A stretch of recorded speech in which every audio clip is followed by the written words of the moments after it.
தமிழ் சினிமாவில் ஒரு முன்னணி நடிகையாக வலம் வந்தவங்க தான் ஆக்ட்ரஸ் ஹன்சிகா மோத்வானி.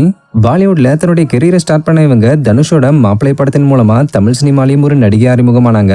அதுக்கப்புறம் எங்கேயும் காதல், ஒரு கண்ணாடி, வேலாயுதம், சிங்கம் 2, பிரியாணி, மான்கராத்தே, அரண்மனை, ஆம்பளை, ரோமியோ ஜூலியட்னு இப்படி தொடர்ந்து பல வெற்றி படங்கள்ல நடிச்சிருக்காங்க. இப்படி இருக்கிற நாளையில இவங்க கடந்த 2022 மும்பையை சேர்ந்த பிரபல தொழிலதிபரான சோஹேல் கத்தூரியான்றவரை லவ் பண்ணி திருமணம் பண்ணியிருந்தாங்க. ஸோ இவங்களுடைய இந்த திருமணம் ஜெய்ப்பூர்ல உள்ள ஒரு கோட்டையில ரொம்பவும் பிரம்மாண்டமான முறையில நடந்தது.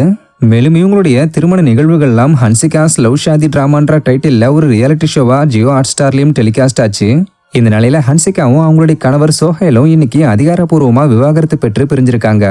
ஆக்சுவலா திருமணத்துக்கு அப்புறம் ஹன்சிகாவும் சோஹேலும் கொஞ்ச காலம் தான் ஒன்னா சேர்ந்து வாழ்ந்ததாவும், 2 பேருக்கும் இடையில அடிக்கடி கருத்து வேறுபாடுகள் வந்ததுனால பிரிஞ்சு வாழ்ந்துகிட்டு வந்ததாவும், மேலும் இவங்க 2 பேரையும் சேர்ந்து வாழ வைக்கிறதுக்காக அவங்களுடைய குடும்பத்தினர் பலமுறை பேச்சுவார்த்தை நடத்தியும் அது தோல்வியில முடிஞ்சதுனால தான் இவங்க டிவோர்ஸ் நோக்கி போனதாகவும் சொல்லப்படுது. அந்த வகையில இவங்க 2 பேரும் கடந்த 2025 மும்பையில உள்ள ஒரு குடும்ப நல நீதிமன்றத்துல டிவோர்ஸ்க்கு அப்ளை பண்ணியிருக்காங்க. அதுவும் இவங்க 2 பேருமே பரஸ்பர சம்மதத்தோட தான் இந்த மூவ் பண்ணியிருக்காங்க. இந்த நிலையில நீதிமன்றம் கேஸை விசாரிச்சுட்டு அதிகாரப்பூர்வமா இவங்களுக்கு விவாகரத்து வழங்கி உத்தரவிட்டிருக்காங்க.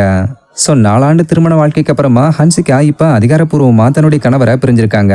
மேலும் இது தொடர்பான வழக்குல ஹன்சிகா ஜீவனாம்சம் எதையும் கேட்கலன்றதும் குறிப்பிடத்தக்க விஷயம்.